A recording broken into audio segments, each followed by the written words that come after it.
void is filled entirely of sound.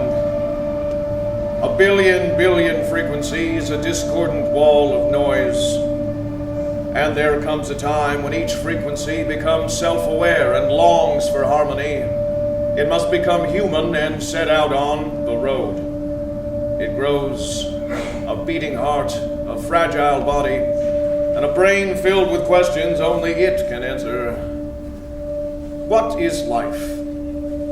Life is the most treacherous stretch of the road between the void and the western lands where our destinies are ultimately fulfilled. What is fraternity? Fraternity is the means of cooperation by which we get what we need. We are all alone, but at least we can be alone together. What is love? Love is the questing beast, the unattainable goal.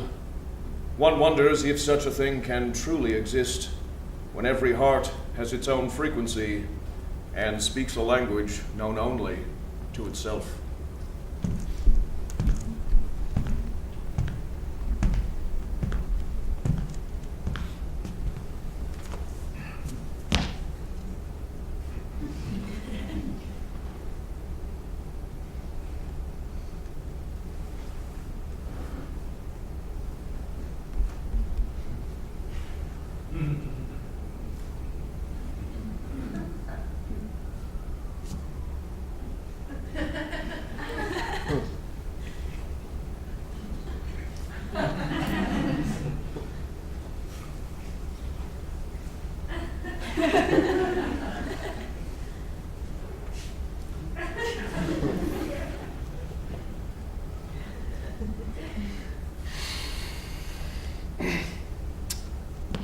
While waiting for the medication to surprise me, I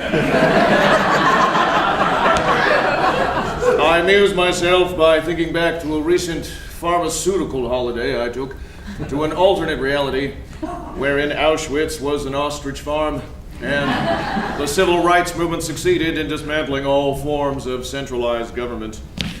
I place a great deal more stock in a fevered hallucination than in the 1,000 daily horrors the sober world has to offer, horrors we choose to describe as commonplace.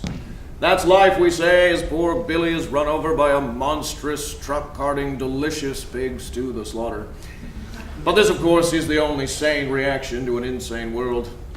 On the other hand, we could bemoan Billy's fate, poor Billy. He had his whole life ahead of him. But to allow oneself to be disappointed by life seems to me the height of rudeness.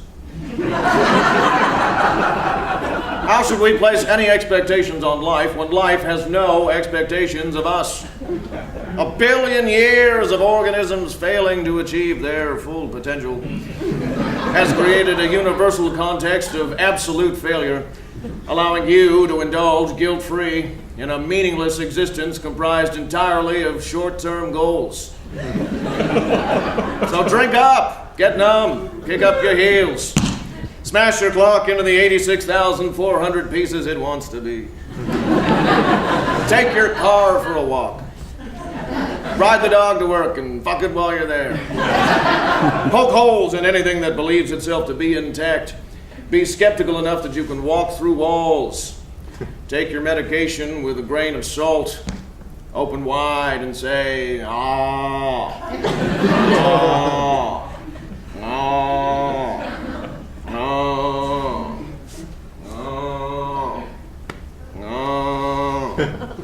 ah, ah. Hello? Is there somebody there? Hello, I can't hear you. If this is destiny calling, I'm on my way. I got distracted for a few years. Hello, is this a prank? I can't, is this phone even? Ah.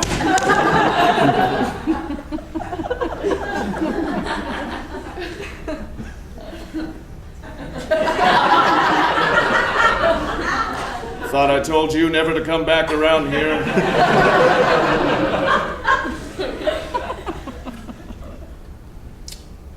Well, the medication seems to be working. Things are starting to feel normal again. Tell me about your childhood. What was was the nature of your relationship with your father?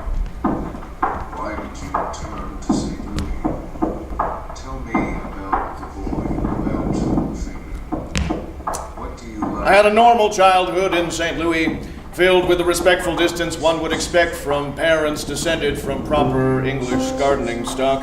My grandfather invented something useful, and it was this legacy that allowed my parents, and subsequently me, to pursue life in a more meandering fashion than those suffering under the yoke of poverty. My self-actualization as a man occurred at the age of 8 upon firing my first gun.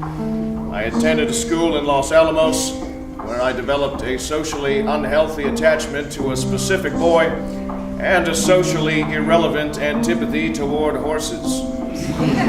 My aversion to horses continued unabated, as did my fondness for other boys. Expression of emotion was embarrassing and generally discouraged within my family, so my understanding of the communication of love was limited to an awkward flailing in the dark and the dismemberment of a finger in a Van Gogh-esque display of eternal devotion to someone who didn't exactly share my sentiments. I attended Harvard University and lost my virginity to a prostitute whose name I refuse to remember.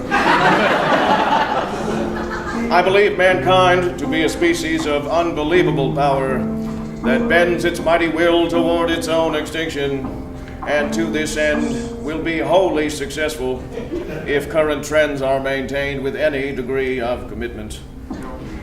My name is Willie. I am a writer.